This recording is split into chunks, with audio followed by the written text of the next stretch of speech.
Hi guys, in this episode I'm going to share my experience using Wafters. I look into your eyes and see you fade away. Hi guys, welcome to Breamtime. On this channel I show you underwater footage of my bream and tench fishing sessions. Today I'm fishing this stuff. An orange boilie from Next Generation Tackle. What is great about Next Generation Tackle is that they have a very nice website and they do a lot of innovative hardware. But in addition to that, they also have these boilies. And what I like about this bag is that except the standard boilies, you also get some free wafters and some free pop-ups. So you can really decide how you want to approach a specific venue. Let's check this out.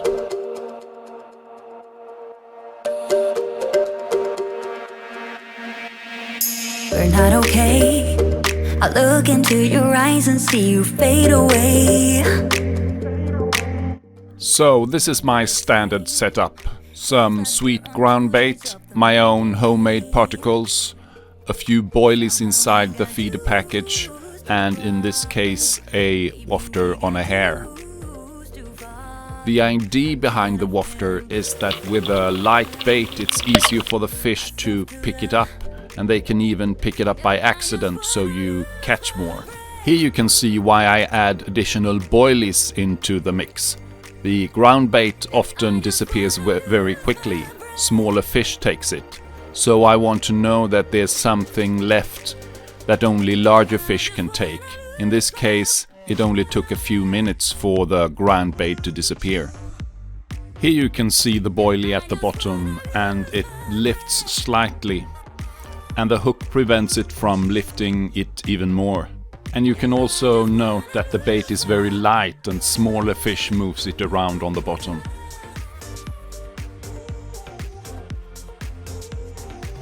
I think that this only was a case of bad luck. The hook was sharp, but you just don't catch them all, even with a good rig and a sharp hook.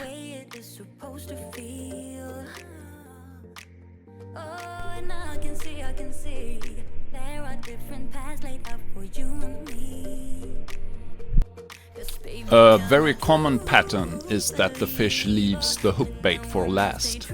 It is like they know that something is wrong, and as long as they have alternatives, they won't pick it up. But when they run out of options, they do pick it up. For that reason, my main strategy is to use exactly the same bait on the hook as I feed them with. As the fish are cautious, I want as little as possible to stand out from the free bait. The only reason, besides for testing purposes, I use wafters or pop-ups is if the bottom is really soft, so the bait stays on top.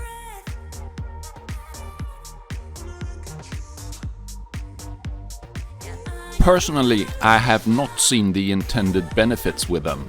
The fish are strong enough to pick up the bait if they want to, and I have very rarely seen a fish being caught after the fish unintentionally picks up the hook. But you will find an example of an unintentional pickup in the link in the corner or in the description. Here you can see a very cautious fish. If you want to catch a fish that behaves like this, you need an even shorter leader than the one I'm using, so you nibble the fish quicker, so the nibble makes it run, so you can hook the fish.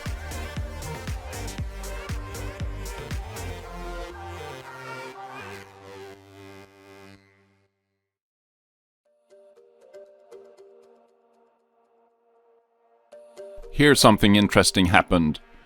A bream and tench came in on a 50-50 situation, and the tench took the bait stronger to come first.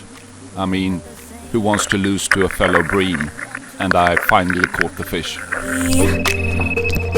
Somehow we got used to the problems.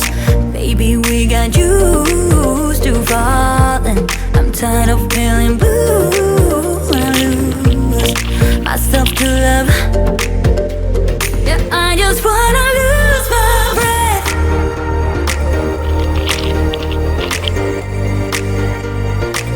I just wanna lose my breath.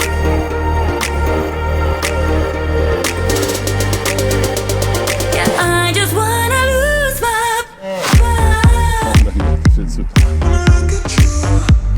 So to conclude, for these reasons I only use them when I expect the bottom to be very, very soft. Feel free to share your thoughts about wafters below.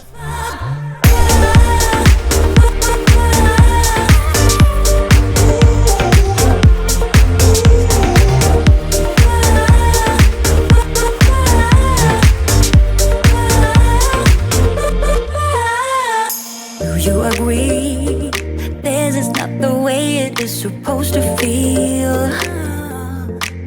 Oh, and I can see there are different paths laid out for you and me.